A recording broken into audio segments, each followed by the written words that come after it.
ಖಾತೆ ಹಂಚಿಕೆ ಬೆನ್ನಲ್ಲೇ ರಾಮಲಿಂಗಾರೆಡ್ಡಿ ಅವರು ರಾಜೀನಾಮೆಯನ್ನು ಕೊಟ್ಟಿದ್ದಾರೆ. ಈ ಬಗ್ಗೆ ಸಿಎಂ ಡಿಕೆ ಶಿವಕುಮಾರ್ ಮಾತನಾಡಿದ್ದಾರೆ. ರಾಮಲಿಂಗಾರೆಡ್ಡಿ ಜೊತೆ ಮಾತಾಡ್ತೀನಿ, ಶೀಘ್ರವೇ ಗೊಂದಲ ನಿವಾರಣೆ ಮಾಡ್ತೀವಿ ಅಂತ ಹೇಳಿ ಬೆಂಗಳೂರಲ್ಲಿ ಸಿಎಂ ಡಿಕೆ ಶಿವಕುಮಾರ್ ಅವರು ಹೇಳಿಕೆಯನ್ನು ಕೊಟ್ಟಿದ್ದಾರೆ. ಯಾಕಂದ್ರೆ ನಿನ್ನೆನೂ ಫೋನ್ ಮುಖೇನ ಮನವೊಲಿಕೆ ಪ್ರಯತ್ನ ಮಾಡಿದ್ರು, ಆದ್ರೆ ಆ ಮನವೊಲಿಕೆ ಪ್ರಯತ್ನ ವಿಫಲವಾಗಿತ್ತು. ಡಿಕೆ ಶಿವಕುಮಾರ್ ಹೇಳದಂತ ಮಾತನ್ನ ಒಪ್ಕೊಳ್ಳೋದಕ್ಕೆ ರಾಮಲಿಂಗಾರೆಡ್ಡಿ ಅವರು ಸುತಾರಾಮ್ ರೆಡಿ ಇರಲಿಲ್ಲ. ಅದಕ್ಕೆ ಮುಂಜಾನೆನೆ ರಾಜೀನಾಮೆಯನ್ನ ಕೊಟ್ಟಿದ್ದಾರೆ. ರಾಮಲಿಂಗಾರೆಡ್ಡಿ ಅವರು ನನ್ನ ಆತ್ಮೀಯ ಸ್ನೇಹಿತರು, ಶೀಘ್ರವೇ ಅವರನ್ನ ಮನವೊಲಿಸ್ತೀವಿ ಅಂತ ಹೇಳಿ ಡಿಕೆ ಶಿವಕುಮಾರ್ ಅವರು ಹೇಳಿದ್ದಾರೆ. ನಿನ್ನೆ ಮನವೊಲಿಕೆ ಪ್ರಕ್ರಿಯೆ ಫೋನ್ ಅಲ್ಲಾಗಿತ್ತು. ಇವತ್ತು ಬಹುಶಃ ಡೈರೆಕ್ಟ್ ಆಗಿ ಅವರಿದ್ದಲ್ಲೇ ಹೋಗಿ ಅಥವಾ ಅವರನ್ನು ಕರೆಸಿ ಮನವೊಲಿಕೆ ಪ್ರಕ್ರಿಯೆ ಮಾಡಬಹುದು ಅಂತ ಕಾಣಿಸುತ್ತೆ.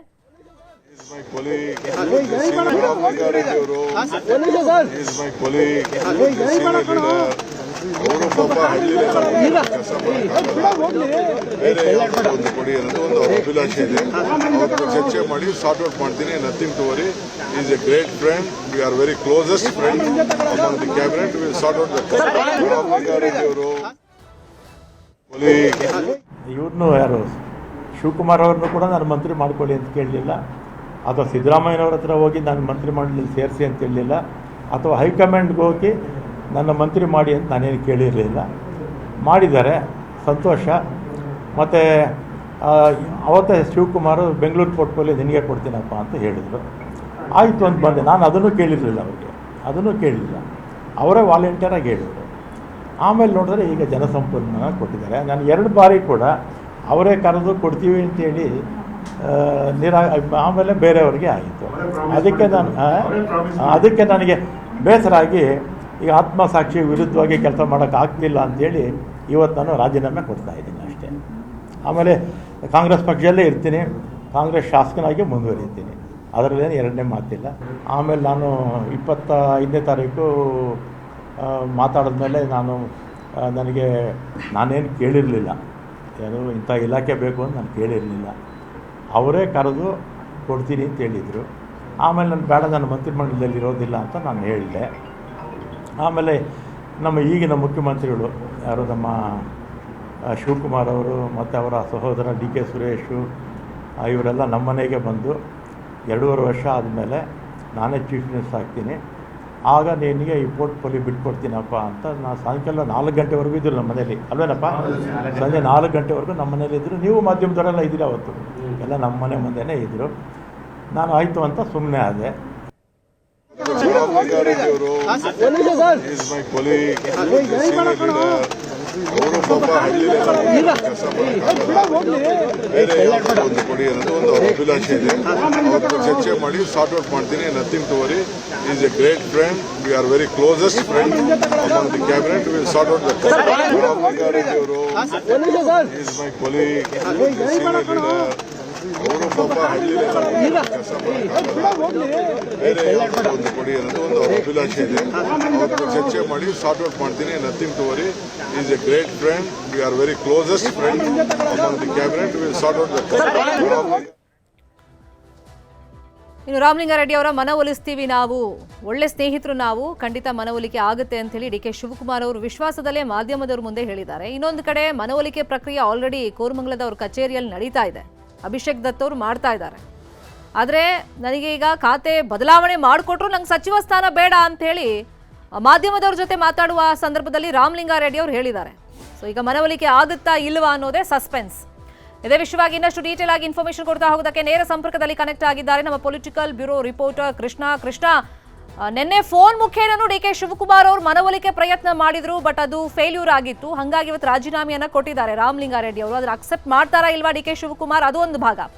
ಈಗ ಖಾತೆ ಬದಲಾವಣೆ ಮಾಡಿಕೊಟ್ಟು ನಂಗೆ ಸಚಿವ ಸ್ಥಾನನೇ ಈ ಸತಿ ಬೇಡ ಅಂತೇಳಿ ರಾಮಲಿಂಗಾರೆಡ್ಡಿ ಅವರು ಪಟ್ಟು ಹಿಡಿದು ಕೂತಿದ್ದಾರೆ. ಈಗ ಡಿಕೆ ಶಿವಕುಮಾರ್ ಅವರು ಹೇಳ್ತಾ ಇದ್ರು ಮನವೊಲಿಕೆ ಮಾಡ್ತೀನಿ ಅಂತೇಳಿ. ಈ ಮನವೊಲಿಕೆ ಪ್ರಕ್ರಿಯೆಗೆ ಬಗ್ತಾರ ರಾಮಲಿಂಗಾರೆಡ್ಡಿ ಅವರು? ಈಗಿರುವಂತ ಪ್ರಶ್ನೆ ಅದು. ಖಂಡಿತವಾಗ್ಲೂ ಶರ್ಮಿತಾ, ಒಂದ್ ವೇಳೆ ಏನಾದರೂ ರಾಜೀನಾಮೆ ವಿಚಾರ ಡಿ ಕೆ ಶಿವಕುಮಾರ್ಗೆ ಗೊತ್ತಾದ ಕೂಡಲೇ ಎಲ್ಲೋ ಒಂದ್ ಕಡೆ ಅವ್ರು ಅಂದ್ಕೊಂಡಂಗೆ ಖಾತೆಯನ್ನ ಬದಲಾವಣೆ ಮಾಡ್ಕೊಡ್ಬೇಕಾಗಿತ್ತು ಡಿ ಕೆ ಶಿವಕುಮಾರ್ ಅವರು. ಈಗ ಕಾಲ ಮೀರೋಗಿದೆ ಅನ್ನುವಂಥದ್ದು. ರಾಮಲಿಂಗಾರೆಡ್ಡಿ ಅವರು ಡಿ ಕೆ ಶಿವಕುಮಾರ್ ಮೇಲೆ ಬಹಳ ವಿಶ್ವಾಸವನ್ನು ಇಟ್ಕೊಂಡಿದ್ರು. ಅಂತಿಮವಾಗಿ ಅವರು ಎಲ್ಲೋ ಒಂದ್ ಕಡೆ ತಮ್ಮ ಬೆಂಬಲವಾಗಿ ನಿಲ್ಲಿಲ್ಲ, ತಾವು ಕೇಳಿದಕ್ಕೆ ಕೊಟ್ಟ ಮಾತಿನಿಂದ ನಡ್ಕೊಳ್ಳಿಲ್ಲ ಅನ್ನೋ ಕಾರಣಕ್ಕೋಸ್ಕರವಾಗಿಯೇ ಈಗ ಡಿ ಕೆ ಶಿವಕುಮಾರ್ ಮೇಲೆ ಅಸಮಾಧಾನಗೊಂಡು ಸಚಿವ ರಾಮಲಿಂಗಾರೆಡ್ಡಿ ಅವರು ರಾಜೀನಾಮೆಯನ್ನು ಕೊಟ್ಟಿರುವಂತದ್ದು. ಈಗಾಗಲೇ ನಿನ್ನೆ ದಿನನೂ ಕೂಡ ಡಿ ಕೆ ಶಿವಕುಮಾರ್ ತಮ್ಮ ಕಚೇರಿ ಕರೆಸಿಕೊಂಡು ಮಾತಾಡಿದ್ರು. ಅದಾದ ಬಳಿಕವಾಗಿ ದೂರವಾಣಿಯ ಮುಖಾಂತರವಾಗಿ ರಾತ್ರಿ ಪೂರ್ತಿ ಡಿ ಕೆ ಶಿವಕುಮಾರ್ ಅವರು ರಾಮಲಿಂಗಾರೆಡ್ಡಿ ಜೊತೆ ಕೂಡ ಚರ್ಚೆಯನ್ನ ಮಾಡಿದ್ದಾರೆ. ಯಾವುದೇ ಒಂದು ಮುಖ್ಯಮಂತ್ರಿ ಆದರೂ ಕೂಡ ಆರಂಭದಲ್ಲಿ ಈ ರೀತಿಯಾಗಿ ಒಬ್ಬ ಸಚಿವ ರಾಜೀನಾಮೆ ಕೊಟ್ಟುವಂತ ಒಂದು ಪ್ರಸಂಗ ದೊಡ್ಡ ಮಟ್ಟದಲ್ಲಿ ಬಂದಂತೆ ಆದಲ್ಲಿ ಇಲ್ಲೊಂದು ಕಡೆ ಫೇಲ್ಯೂರ್ ಅಂತದ್ದು, ಮತ್ತೊಂದು ಕಡೆ ಪ್ರತಿಪಕ್ಷಗಳು ಕೂಡ ಆಹಾರ ಆಗುತ್ತೆ, ಮತ್ತೆ ಇಲ್ಲೊಂದು ಕಡೆ ನೂತನ ಸಚಿವರ ಕೈಲಿ ಇದನ್ನೆಲ್ಲ ಬಗೆಹರಿಸೋದಕ್ಕೆ ಆಗ್ಲಿಲ್ವಲ್ಲ ಅನ್ನೊಂದು ಆಪಾದನೆಗೆ ಕೂಡ ಗುರಿಯಾಗುತ್ತೆ. ಮತ್ತೆ ಸರ್ಕಾರದ ಮೆಸೇಜ್ ಕೂಡ ಬೇರೆ ರೀತಿಯ ಹೋಗುತ್ತೆ, ಮತ್ತೆ ಜನರಿಗೂ ಕೂಡ ನೋಡುವಂತ ದೃಷ್ಟಿನೇ ಕೂಡ ಬೇರೆ ಆಗುತ್ತೆ. ಆ ಕಾರಣಕ್ಕೋಸ್ಕರವಾಗಿ ಡಿ ಕೆ ಶಿವಕುಮಾರ್ ಆಲೋಚನೆಯನ್ನು ಮಾಡೋದ್ರ ಮುಖಾಂತರವಾಗಿ ಅವ್ರನ್ನ ಕೊನೆಯ ಕ್ಷಣದವರೆಗೂ ಕೂಡ ಅವ್ರನ್ನ ಮನವೊಲಿಕೆ ಒಂದು ಕೆಲಸವನ್ನು ಕೂಡ ಮಾಡಿದ್ದಾರೆ. ಆದ್ರೆ ಅಂತಿಮವಾಗಿ ರಾಮಲಿಂಗಾರೆಡ್ಡಿ ಅವರು ಒಪ್ಪಿಲ್ಲ ಅನ್ನೋದು ಬಹುಶಃ ನಿನ್ನೆ ಸದಾಶಿವನಗರದಲ್ಲಿ ತಮ್ಮ ನಿವಾಸದಲ್ಲಿ ಡಿ ಕೆ ಶಿವಕುಮಾರ್ ಮತ್ತೆ ರಾಮಲಿಂಗಾರೆಡ್ಡಿ ಅವರು ಕೂಡ ಅಂತಿಮವಾಗಿ ಮಾತಾಡಿರುವಂತದ್ದು. ಆ ಒಂದು ಮಾತುಕತೆಯಲ್ಲೇನೆ ಡಿ ಕೆ ಶಿವಕುಮಾರ್ ಮೇಲೆ ಗರಂ ಆಗಿ ಸಚಿವ ರಾಮಲಿಂಗಾರೆಡ್ಡಿ ಅವರು ಹೋದಿರುವಂತದ್ದು. ಆ ಒಂದು ಬೆಳವಣಿಗೆಯಿಂದನೇ ಈಗ ಬೇಸರಗೊಂಡು ರಾಮಲಿಂಗಾರೆಡ್ಡಿ ಅವರು ಈಗ ರಾಜೀನಾಮೆಯನ್ನು ಕೊಟ್ಟಿದ್ದಾರೆ ಅಂತದ್ದು. ಈಗ ರಾಜೀನಾಮೆ ಕೊಟ್ಟ ಬಳಿಕವಾಗಿ ಸಿಎಂ ಡಿ ಕೆ ಶಿವಕುಮಾರ್ ಅವರು ಆ ಒಂದು ರಾಜೀನಾಮೆಯನ್ನು ಅಂಗೀಕರಿಸ್ತಾರಾ ಅನ್ನುವಂಥದ್ದು ಒಂದು ಪ್ರಶ್ನೆ. ಆದರೆ ಮತ್ತೊಂದು ಕಡೆ ಈಗಾಗಲೇ ರಾಷ್ಟ್ರೀಯ ಒಂದ್ second Krishna, please be online. ಮತ್ತಷ್ಟು ಮಾಹಿತಿನ ನಿಮ್ಮಿಂದ ಪಡ್ಕೊಳ್ತಾ ಹೋಗ್ತೀನಿ. ಈಗ ಕಚೇರಿಯಿಂದ ಹೊರಟಿದ್ದಾರೆ ರಾಮಲಿಂಗಾರೆಡ್ಡಿ ಅವರು. ಆದ್ರೆ ರಾಮಲಿಂಗಾರೆಡ್ಡಿ ಅವರ ಕೋರಮಂಗಲದ ಕಚೇರಿ ಮುಂಭಾಗದಲ್ಲಿ ಕಾರ್ಯಕರ್ತರು ಹೈ ಡ್ರಾಮಾ ಮಾಡ್ತಾ ಇದ್ದಾರೆ, ಗಮನಿಸ್ತಾ ಇದೀವಿ. ಯಾಕಂದ್ರೆ ಅವರು ಮಾತಾಡ್ತಾ ಹೇಳ್ತಾ ಇದ್ರು ರಾಮಲಿಂಗಾರೆಡ್ಡಿ ಅವರು, ನನ್ನ ಫ್ಯಾಮಿಲಿ ಮೆಂಬರ್ಸ್ಗೂ ಇನ್ಫ್ಯಾಕ್ಟ್ ಗೊತ್ತಿಲ್ಲ, ನಾನು ಯಾರ ಹತ್ರನೂ ಚರ್ಚೆ ಮಾಡಿಲ್ಲ, ನನ್ನ ಮನ್ಸು ಏನ್ ಹೇಳಿದ್ದೆ ಅದನ್ನ ನಾನು ಇಲ್ಲಿ ಮಾಡ್ತಾ ಇದ್ದೀನಿ ಅನ್ನೋ ಮಾತನ್ನು ಹೇಳಿದ್ರು. ಯಾವಾಗ ಅವರು ಮಾಧ್ಯಮದ ಮುಂದೆ ಬಂದು ಈ ಮಾತುಗಳನ್ನು ಹೇಳಿದ್ರು, ಈ ವಿಷಯ ಸ್ಪ್ರೆಡ್ ಆಯ್ತು. ಅಲ್ಲಿ ಬೆಂಬಲಿಗರು ಕಾರ್ಯಕರ್ತರು ಅಪಾರ ಸಂಖ್ಯೆಯಲ್ಲಿ ಬರ್ತಾ ಇದ್ದಾರೆ ವಿಷಯ ಗೊತ್ತಾದ ತಕ್ಷಣ. ಸೊ ಅವ್ರನ್ನ ಅಲ್ಲಿಂದ ಹೋಗೋದಕ್ಕೆ ಬಿಡ್ತಾ ಇಲ್ಲ. ಒಂದ್ ಕಡೆ ತಮ್ಮ ನಾಯಕನಿಗೆ ಅನ್ಯಾಯ ಆಗಿದೆ, ಮೋಸ ಆಗಿದೆ ಖಾತೆ ವಿಷಯದಲ್ಲಿ ಅಂತ ಕಾರ್ಯಕರ್ತರಿಗೂ ಬೇಸರ ಇದೆ. ಇನ್ನೊಂದ್ ಕಡೆ ಈ ರಾಜೀನಾಮೆ ವಿಷಯವಾಗಿ ಅಂದ್ರೆ ಸಚಿವರಾಗಿ ರಾಮಲಿಂಗಾರೆಡ್ಡಿ ಅವರು ಮುಂದುವರಿಯೋದಿಲ್ಲ. ಒಂದ್ ವೇಳೆ ಈ ರಾಜೀನಾಮೆ ಅಕ್ಸೆಪ್ಟ್ ಆದ್ರೆ ಮತ್ತಂಗೆ ಯಾವುದೇ ಸಚಿವ ಸ್ಥಾನನೂ ಬೇಡ ಅಂತ ಹೇಳಿ ಅವ್ರು ಪಟ್ಟಿಡ್ದು ಕೂತಿದ್ದಾರೆ. ಯಾವ ಖಾತೆ ಕೊಟ್ಟರು ನಾನಂತೂ ರಾಜೀನಾಮೆ ವಾಪಸ್ ತಗೊಳ್ಳಲ್ಲ ಅಂತ ಕೂತಿದ್ದಾರೆ. ಹಂಗಾಗಿ ಕಾರ್ಯಕರ್ತರು ಬೆಂಬಲಿಗರಲ್ಲಿ ಒಂದ್ ರೀತಿ ಆತಂಕದ ಪರಿಸ್ಥಿತಿ ಇದೆ. ಸದ್ಯಕ್ಕೆ ರಾಮಲಿಂಗಾರೆಡ್ಡಿ ಅವರು ಕಾರಲ್ಲಿ ಕೂತ್ಕೊಂಡು ವಾಪಸ್ ತೆರಳ್ತಾ ಇದ್ರು ಕಚೇರಿಯಿಂದ. ಆದ್ರೆ ಅಲ್ಲಿ ಕಾರ್ಯಕರ್ತರು ಅದಕ್ಕೆ ಅವಕಾಶವನ್ನ ಮಾಡ್ಕೊಡ್ತೀರಾ, ಪೊಲೀಸರು ಕೂಡ ಅಲ್ಲಿ ಹರಸಾಹಸವನ್ನ ಪಡ್ತಾ ಇದ್ದಾರೆ ಕಾರ್ಯಕರ್ತರನ್ನ ಚದುರಿಸುವಂತ ನಿಟ್ಟಿನಲ್ಲಿ.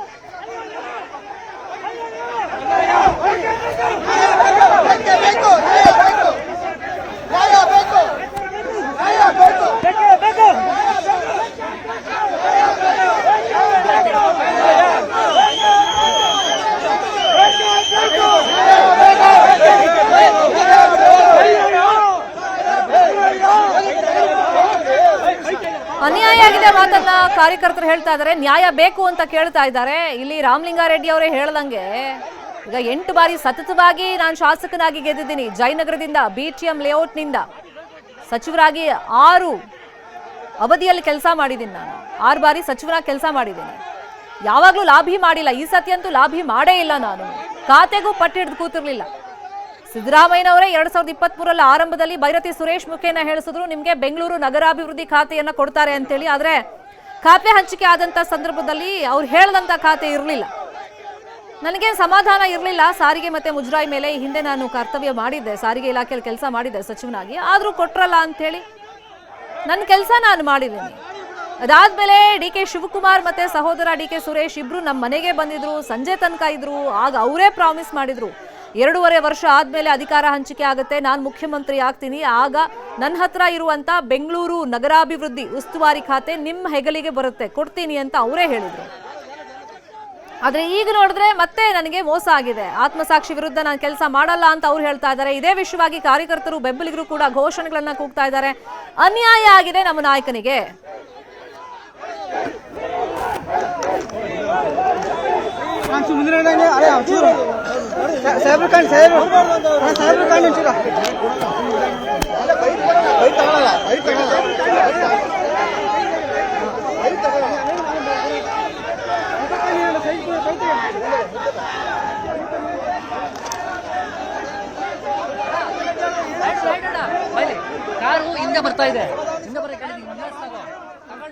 ಕಾರ್ಯಕರ್ತರು ಅಲ್ಲಿ ಕಾರನ್ನು ಅಡ್ಡಗಟ್ತಾ ಇದ್ದಾರೆ. ಅನ್ಯಾಯ ಆಗಿದೆ, ನಮಗೆ ನ್ಯಾಯ ಬೇಕು, ವಿ ವಾಂಟ್ ಜಸ್ಟಿಸ್ ಅಂತ ಕೇಳ್ತಾ ಇದ್ದಾರೆ. ಇನ್ನೊಂದ್ ಕಡೆ ನಾನು ಸಾಮಾನ್ಯ ಕಾರ್ಯಕರ್ತನಾಗಿರ್ತೀನಿ, ಶಾಸಕನಾಗಿ ಮುಂದುವರಿತೀನಿ ಅಂತ ರಾಮಲಿಂಗಾರೆಡ್ಡಿ ಅವರು ಹೇಳ್ತಾ ಇದ್ದಾರೆ. ಅಂದ್ರೆ ಬೆಂಗಳೂರಿನ ಆಳ ಅಗಲ ತಿಳಿದಿರುವಂತ ರಾಮಲಿಂಗಾರೆಡ್ಡಿ ಅವರಿಗೆ ಬೆಂಗಳೂರು ಉಸ್ತುವಾರಿ ನಗರಾಭಿವೃದ್ಧಿ ಕೊಡಬೇಕಾಗಿತ್ತು, ಅದನ್ನು ಬಿಟ್ಟು ಜಲಸಂಪನ್ಮೂಲ ಕೊಟ್ಟಿದ್ದು ಇದು ಅನ್ಯಾಯ ಅಂತ ಕಾರ್ಯಕರ್ತರು ಬೆಂಬಲಿಗರು ಕೂಡ ಹೇಳ್ತಾ ಇದ್ದಾರೆ. ಇದೇ ಪ್ರಶ್ನೆಯನ್ನ ರಾಮಲಿಂಗಾರೆಡ್ಡಿ ಅವರು ಕೂಡ ಕೇಳಿರೋದು. ಈಗ ಕೋರಮಂಗಲದ ಶಾಸಕರ ಕಚೇರಿ ಮುಂಭಾಗದಲ್ಲಿ ಗಮನಿಸ್ತಾ ಇದ್ದೀವಿ, ಬೆಂಬಲಿಗರು ಕಾರ್ಯಕರ್ತರು ಬಂದಿದ್ದಾರೆ. ಅನ್ಯಾಯ ಆಗಿದೆ, ನ್ಯಾಯ ಬೇಕು ಅಂತ ಹೇಳಿ ರಾಮಲಿಂಗಾರೆಡ್ಡಿ ಅವರ ಕಾರನ್ನ ತಡೆ ಹಿಡಿದಿದ್ದಾರೆ. ದೃಶ್ಯಗಳಲ್ಲಿ ಗಮನಿಸ್ತಾ ಇದ್ವಿ. ಅನ್ಯಾಯ ಆಗಿದೆ ಅಂತ ಹೇಳಿ ಕೂಗಿ ಆಕ್ರೋಶವನ್ನ ವ್ಯಕ್ತಪಡಿಸ್ತಾ ಇದ್ದಾರೆ. ಇನ್ನೊಂದ್ ಕಡೆ ಡಿ ಕೆ ಶಿವಕುಮಾರ್ ಅವರು ಮನವೊಲಿಸ್ತೀವಿ ಅಂತ ಹೇಳ್ತಾ ಇದ್ದಾರೆ. ನಿನ್ನೆ ರಾತ್ರಿನೂ ಫೋನಲ್ಲಿ ಮನವೊಲಿಕೆ ಪ್ರಕ್ರಿಯೆ ಆದ್ರೂ ಕೂಡ ಅದು ಸಫಲವಾಗಿಲ್ಲ. ಅದೇ ಖಾತೆ ಬದಲಾವಣೆ ನನ್ನ ಕೈಯಲ್ಲಿಲ್ಲ, ಅದು ವರಿಷ್ಠರ ಕೈಯಲ್ಲಿದೆ. ಅವ್ರು ಹೇಳಿದ್ದನ್ನ ನಾನು ಕೇಳ್ತಾ ಇದ್ದೀನಿ ಅಂತ ಡಿ ಕೆ ಶಿವಕುಮಾರ್ ಹೇಳಿದ್ದಕ್ಕೇನೆ ಸಾಕಷ್ಟು ಬೇಸರಗೊಂಡಿದ್ದಾರೆ. ಆದ್ರೆ ಯಾರ ಮೇಲೂ ನನಗೆ ಕೋಪ ಇಲ್ಲ ಅಂತಾನೆ ರಾಮಲಿಂಗಾರೆಡ್ಡಿ ಅವ್ರು ಹೇಳ್ತಿರೋದು. ಆದ್ರೆ ಬೇಸರ ಇದೆ. ನಾನಾಗೆ ಪಟ್ಟು ಹಿಡ್ದಿರ್ಲಿಲ್ಲ ನಂಗೆ ಇಂಥದ್ದೇ ಖಾತೆ ಬೇಕು ಅಂತ. ಸಂಬಂಧ ಇಲ್ಲದ ಖಾತೆ ಕೊಟ್ಟಿದ್ದಾರೆ. ನನ್ಗೆ ಗೊತ್ತಿರೋ, ನನ್ನ ಕೆಲಸ ಮಾಡೋಕೆ ಗೊತ್ತಿರುವಂತ ಖಾತೆ ಕೊಡ್ಬೇಕಲ್ವಾ ಅನ್ನೋದು ಅವ್ರ ಪ್ರಶ್ನೆ. ಇದೇ ಮಾತನ್ನ ಕಾರ್ಯಕರ್ತರು ಬೆಂಬಲಿಗರು ಕೇಳ್ತಾ ಇದ್ದಾರೆ. 8 ವರ್ಷ ಅಂದ್ರೆ 8 ಅವಧಿಯಲ್ಲಿ 8 ಸಲ ಶಾಸಕರಾಗಿ ಆಯ್ಕೆಯಾಗಿದ್ದಾರೆ ಬೆಂಗಳೂರಿಂದಲೇ. ಅಂದ್ರೆ ಬೆಂಗಳೂರಿನ ಆಳಾಗಲ ಗೊತ್ತಿದೆ. ಅಂತವ್ರ ಕೈಗೆ GB ಎಲೆಕ್ಷನ್ ಸಂದರ್ಭದಲ್ಲಿ ಉಸ್ತುವಾರಿಯನ್ನ ಕೊಡಬೇಕು, ಬೆಂಗಳೂರು ನಗರಾಭಿವೃದ್ಧಿ ಕೊಡಬೇಕು, ಇದು ಅನ್ಯಾಯ ಆಗಿದೆ ಅನ್ನೋ ಘೋಷಣೆಗಳನ್ನ ಈಗ ಬೆಂಬಲಿಗರು ಕಾರ್ಯಕರ್ತರು ಕೂಡ ಕೂಗ್ತಾ ಇದ್ದಾರೆ. ಅಂದ್ರೆ ಈ ಘೋಷಣೆಗಳಿಗೆ, ಈ ಆಕ್ರೋಶಕ್ಕೆ ಈಗ ಇವತ್ತೇ ಉತ್ತರ ಸಿಗುತ್ತಾ ಅನ್ನೋದು ಈಗ ಕುತೂಹಲ. ಯಾಕಂದ್ರೆ ಇವತ್ತು ಮಲ್ಲಿಕಾರ್ಜುನ್ ಖರ್ಗೆ ಅವರು ರಾಜ್ಯಕ್ಕೆ ಬರ್ತಾ ಇದ್ದಾರೆ, ಬೆಂಗಳೂರಿಗೆ ಬರ್ತಾ ಇದ್ದಾರೆ. ರಾಹುಲ್ ಗಾಂಧಿ ಅವರು ವಿಸಿಟ್ ಮಾಡ್ತಾ ಇದ್ದಾರೆ. ಸಚಿವ ಸ್ಥಾನಕ್ಕೆ ರಾಮಲಿಂಗಾರೆಡ್ಡಿ ಅವರು ರಾಜೀನಾಮೆಯನ್ನ ಕೊಟ್ಟಿದ್ದಾರೆ. ಕಾರಣಗಳನ್ನು ಅವ್ರು ಹೇಳಿದ್ದಾರೆ. ರಾಮಲಿಂಗಾರೆಡ್ಡಿ ಕಚೇರಿ ಬಳಿಯಲ್ಲಿ ಕೋರಮಂಗಲದಲ್ಲಿ ಕಾರ್ಯಕರ್ತರು ಗಲಾಟೆ ಮಾಡ್ತಾ ಇದ್ದಾರೆ, ಪ್ರತಿಭಟನೆಯನ್ನ ಮಾಡ್ತಾ ಇದ್ದಾರೆ. ಅನ್ಯಾಯ ಆಗಿದೆ ಅಂತ ಹೇಳಿ ಬೆಂಬಲಿಗರು ಘೋಷಣೆಗಳನ್ನ ಕೂಗಿ ಆಕ್ರೋಶವನ್ನ ವ್ಯಕ್ತಪಡಿಸ್ತಾ ಇದ್ದಾರೆ. ಒಂದ್ ಕಡೆ ಸಚಿವ ಸ್ಥಾನಕ್ಕೆ ರಾಮಲಿಂಗಾರೆಡ್ಡಿ ಅವರು ರಾಜೀನಾಮೆಯನ್ನ ಕೊಟ್ಟಿದ್ದಾರೆ. ಮನವೊಲಿಕೆ ಅಲ್ಲೂ ಆಯ್ತು ಅಭಿಷೇಕ್ ದತ್ ಅವರಿಂದ, ಆದ್ರೆ ಅದು ಫಲಪ್ರದವಾದಂಗೆ ಕಾಣಿಸ್ಲಿಲ್ಲ. ಕಚೇರಿಯಿಂದ ಹೊರಟಿದ್ದಾರೆ ರಾಮಲಿಂಗಾರೆಡ್ಡಿ ಅವರು. ಇನ್ನೊಂದು ಕಡೆ ಕೋರಮಂಗಲದ ಕಚೇರಿ ಮುಂಭಾಗದಲ್ಲಿ ಅನ್ಯಾಯ ಅನ್ಯಾಯ ಅಂತೇಳಿ ಕಾರ್ಯಕರ್ತರು ಘೋಷಣೆಗಳನ್ನ ಕೂಗ್ತಾ ಇದ್ದಾರೆ. ಬೆಂಬಲಿಗರು ಆಕ್ರೋಶವನ್ನ ವ್ಯಕ್ತಪಡಿಸ್ತಾ ಇದ್ದಾರೆ. ಯಾಕಂದ್ರೆ ರಾಮಲಿಂಗಾರೆಡ್ಡಿ ಅವರೇ ಹೇಳಿದ ಪ್ರಕಾರ ಅವರು ಕುಟುಂಬ ಸದಸ್ಯರ ಜೊತೆನೂ ಚರ್ಚೆ ಮಾಡಿಲ್ಲ, ಕಾರ್ಯಕರ್ತರು ಬೆಂಬಲಿಗರ ಜೊತೆನೂ ಚರ್ಚೆ ಮಾಡಿಲ್ಲ. ಅವರು ಇನ್ಫ್ಯಾಕ್ಟ್ ಎಂಟ್ರಿ ಆಗೋ ಸಂದರ್ಭದಲ್ಲಿ ಒಂದಿಷ್ಟು ಬೆಂಬಲಿಗರು ಅಲ್ಲಿದ್ರು, ಕಾರ್ಯಕರ್ತರು ಇದ್ರು. ಅವ್ರು ಬರ್ತಾ ಇದ್ದಂಗೆ ಹೇಳಿದ್ರು, ಕಿತ್ಕೊಂಡ್ಬಿಟ್ರು, ಹಂಗಾಗಿ ನಾನು ರಾಜೀನಾಮೆ ಕೊಡ್ತೀನಿ. ಅವ್ರಿಗೆ ಒಲ್ಲದ ಮನಸ್ಸಿತ್ತು ಅಂತ ಹೇಳಿ ಆರಂಭದಲ್ಲೇ ಗೊತ್ತಾಯ್ತು. ಯಾವಾಗ ಅವ್ರು ರಾಜೀನಾಮೆ ಕೊಟ್ರು ಅಂತ ಗೊತ್ತಾಯ್ತು, ಸಾಕಷ್ಟು ಸಂಖ್ಯೆಯಲ್ಲಿ ಅಲ್ಲಿ ಬೆಂಬಲಿಗರು ಕಾರ್ಯಕರ್ತರು ಬರ್ತಾ ಇದ್ದಾರೆ. ನೋಡಿ, ರಸ್ತೆ ಮಧ್ಯದಲ್ಲಿ ಕೂತು ಅವ್ರ ಕಾರು ಮುಂದೆ ಹೋಗೋದಕ್ಕೆ ಅವಕಾಶವನ್ನ ಮಾಡಿಕೊಡ್ತಾ ಇಲ್ಲ. ನಮ್ಮ ನಾಯಕನಿಗೆ ಅನ್ಯಾಯವಾಗಿದೆ, ನ್ಯಾಯ ಬೇಕು ಅಂತ ಹೇಳಿ ಆಕ್ರೋಶವನ್ನ ವ್ಯಕ್ತಪಡಿಸ್ತಾ ಇದ್ದಾರೆ, ಪ್ರತಿಭಟನೆಯನ್ನ ಮಾಡ್ತಾ ಇದ್ದಾರೆ. ಕಚೇರಿಯಿಂದ ಹೊರಟಿದ್ದಾರೆ ರಾಮಲಿಂಗಾರೆಡ್ಡಿ ಅವರು. ಅದಕ್ಕೆ ಅವಕಾಶವನ್ನ ಅಲ್ಲಿ ಅವ್ರ ಬೆಂಬಲಿಗರು ಕಾರ್ಯಕರ್ತರು ಮಾಡಿಕೊಡ್ತಾ ಇಲ್ಲ. ಕಚೇರಿ ಮುಂಭಾಗದಲ್ಲಿ ಘೋಷಣೆಗಳನ್ನ ಕೂಗ್ತಿರುವ ದೃಶ್ಯಗಳನ್ನು ಕೂಡ ಗಮನಿಸ್ತಾ ಇದ್ದೀವಿ. ಬೆಂಗಳೂರಿನ ನಾಡಿ ಮಿಡಿತ ಗೊತ್ತಿರುವಂತ ಒಬ್ಬ ನಾಯಕ ಅಂದ್ರೆ ಅದು ರಾಮಲಿಂಗಾರೆಡ್ಡಿ ಅವರು. ಅಂತವರಿಗೆ ಬೆಂಗಳೂರಿನ ಉಸ್ತುವಾರಿ ನಗರಾಭಿವೃದ್ಧಿ ಕೊಡಬೇಕಾಗಿತ್ತು, ಅದ್ಬಿಟ್ಟು ಜಲಸಂಪನ್ಮೂಲ ಕೊಟ್ಟಿದ್ದಾರೆ. ಈ ಆಯ್ಕೆ ತಪ್ಪಾಗಿದೆ, ಖಾತೆ ಹಂಚಿಕೆಯಲ್ಲಿ ಆಯ್ಕೆ ತಪ್ಪಾಗಿದೆ ಅನ್ನೋದು ಬೆಂಬಲಿಗರ ಆಕ್ರೋಶದ ಮಾತುಗಳು. ನ್ಯಾಯ ಬೇಕು ಅಂತ ಕೇಳ್ತಾ ಇದ್ದಾರೆ. ಆದ್ರೆ ಖಾತೆ ಬದಲಾವಣೆ ಮಾಡಿಕೊಟ್ರು ನನಗೆ ಸಚಿವ ಸ್ಥಾನದ ಅಗತ್ಯತೆ ಇಲ್ಲ, ನನಗೆ ಬೇಕಾಗಿಲ್ಲ ಅದು ಅಂತ ಹೇಳಿ ಪಟ್ಟು ಹಿಡಿದು ಕೂತಿದ್ದಾರೆ ರಾಮಲಿಂಗಾರೆಡ್ಡಿ. ಇನ್ನೊಂದ್ ಕಡೆ ಮನವೊಲಿಕೆ ಆಗುತ್ತೆ, ಒಳ್ಳೆ ಸ್ನೇಹಿತರು ನನಗವರು ಅಂತ ಡಿ ಕೆ ಶಿವಕುಮಾರ್ ಅವರು ಹೇಳ್ತಾ ಇದ್ದಾರೆ. ನಿನ್ನೆ ಖಾತೆ ಹಂಚಿಕೆ ಆಗಿದೆ, 2ನೇ ದಿನಾನೇ ರಾಮಲಿಂಗಾರೆಡ್ಡಿ ಅವರು ಸಚಿವ ಸ್ಥಾನಕ್ಕೆ ರಾಜೀನಾಮೆಯನ್ನ ಕೊಟ್ಟಿದ್ದಾರೆ. 6 ಬಾರಿ ಸಚಿವರ ಕೆಲಸ ಮಾಡಿದ್ದಾರೆ. ಕೆಲವೊಂದ್ಸತಿ ಒಲ್ಲದ ಮನಸ್ಸಿಂದಲೇ ಖಾತೆ ಹಂಚಿಕೆ ಆಗಿದ್ರು ಕೂಡ ಮನವೊಲಿಕೆ ಆಯಿತು, ಅವಾಗ ಸಮಾಧಾನ ಪಡ್ಕೊಂಡೆ ತಮ್ಮ ಕರ್ತವ್ಯವನ್ನ ಜವಾಬ್ದಾರಿಯನ್ನ ನಿರ್ವಹಿಸಿದ್ದಾರೆ. ಈ ಸತಿನೂ ಏನ್ ಪಟ್ಟು ಹಿಡಿದು ಕೂತಿರ್ಲಿಲ್ಲ ಅವರು. ಆದ್ರೆ ಅವರಾಗೆ 2-3 ಸತಿ ಹೇಳಿದ್ದ ಹಿನ್ನೆಲೆಯಲ್ಲಿ ಈಗ ನೋಡಿದ್ರೆ ಬೇಸರ ಆಗಿದೆ. ಸಹಜವಾಗಿ ನನಗೆ ಬೆಂಗಳೂರು ನಗರಾಭಿವೃದ್ಧಿ ಕೊಡದೇ ಇರೋದು, ಹಂಗಾಗಿ ನಾನು ರಾಜೀನಾಮೆ ಕೊಟ್ಟಿದ್ದೀನಿ ಅಂತೇಳಿ ರಾಮಲಿಂಗಾರೆಡ್ಡಿ ಅವರು ಹೇಳ್ತಾ ಇದ್ದಂಗೆ ಬೆಂಬಲಿಗರು ಅವ್ರ ಕಚೇರಿ ಮುಂಭಾಗದಲ್ಲಿ ಕೋರಮಂಗಲದಲ್ಲಿ ಜಮಾವಣೆಗೊಂಡಿದ್ದಾರೆ, ಆಕ್ರೋಶವನ್ನ ವ್ಯಕ್ತಪಡಿಸ್ತಾ ಇದ್ದಾರೆ. ಇನ್ನೊಂದು ಕಡೆ ಡಿ ಕೆ ಶಿವಕುಮಾರ್ ಅವರು ಮನವೊಲಿಕೆ ಆಗುತ್ತೆ ಅನ್ನೋ ವಿಶ್ವಾಸದ ಮಾತುಗಳನ್ನ ಆಡಿದ್ದಾರೆ. ಬಟ್ ನಿನ್ನೆ ಫೋನ್ ಥ್ರೂನೇ ಮನವೊಲಿಕೆ ಸಾಧ್ಯವಾಗಲಿಲ್ಲ. ಹಂಗಾಗಿ ಇವತ್ತು ಮಾತುಕತೆ ಮುಖೇನ ಯಾವ ತರ ಇದನ್ನ ಬಗೆಹರಿಸ್ತಾರೆ ಅನ್ನೋದು ಕುತೂಹಲ. ತೀವ್ರವಾಗಿ ಬೇಸರಗೊಂಡಿದ್ದಾರೆ ರಾಮಲಿಂಗಾರೆಡ್ಡಿ ಅವರು ಖಾತೆ ಹಂಚಿಕೆ ಬಗ್ಗೆ. ಕಾರ್ಯಕರ್ತರಿಗೆ ಬೆಂಬಲಿಗರಿಗೆ ಅಸಮಾಧಾನಕ್ಕೆ ಇದೇ ಕಾರಣವಾಗಿರೋದು. ನಮ್ಮ ನಾಯಕನಿಗೆ ಅನ್ಯಾಯ ಆಗಿದೆ ಅಂತೇಳಿ ಕೂಗಿ ರಸ್ತೆಯಲ್ಲಿ ಕೂತು ಆಕ್ರೋಶವನ್ನ ವ್ಯಕ್ತಪಡಿಸ್ತಾ ಇದ್ದಾರೆ. ಇನ್ನೊಂದು ಫೋಟೋದಲ್ಲಿ ಗಮನಿಸ್ತಾ ಇದ್ದೀವಿ, ಅಭಿಷೇಕ್ ದತ್ ಮನವೊಲಿಕೆಗೆ ಓಡ್ ಬಂದ್ರು. ಅವರು ಕಚೇರಿಯಲ್ಲೇ ಮನವೊಲಿಕೆ ಮಾಡೋ ಪ್ರಯತ್ನನೂ ಮಾಡಿದ್ರು, ಆದ್ರೆ ಅದು ಫಲಪ್ರದವಾಗಲಿಲ್ಲ. ಇದೀಗ ಕಚೇರಿಯಿಂದ ರಾಮಲಿಂಗಾರೆಡ್ಡಿ ಅವರು ಹೊರಟಿದ್ದಾರೆ. ಅಂದ್ರೆ ನೇರವಾಗಿ ಇವರೇನು ರಾಜೀನಾಮೆ ಪತ್ರವನ್ನ ಸಿಎಂಗೆ ತಲುಪಿಸಿಲ್ಲ, ತುಷಾರ್ ಗಿರಿನಾಥ್ ಅವರಿಗೆ ಕಳಿಸ್ಕೊಡ್ತೀನಿ ಅನ್ನೋ ಮಾತನ್ನು ಪ್ರೆಸ್ ಮೀಟ್ ಅಲ್ಲೇ ಹೇಳಿದ್ರು.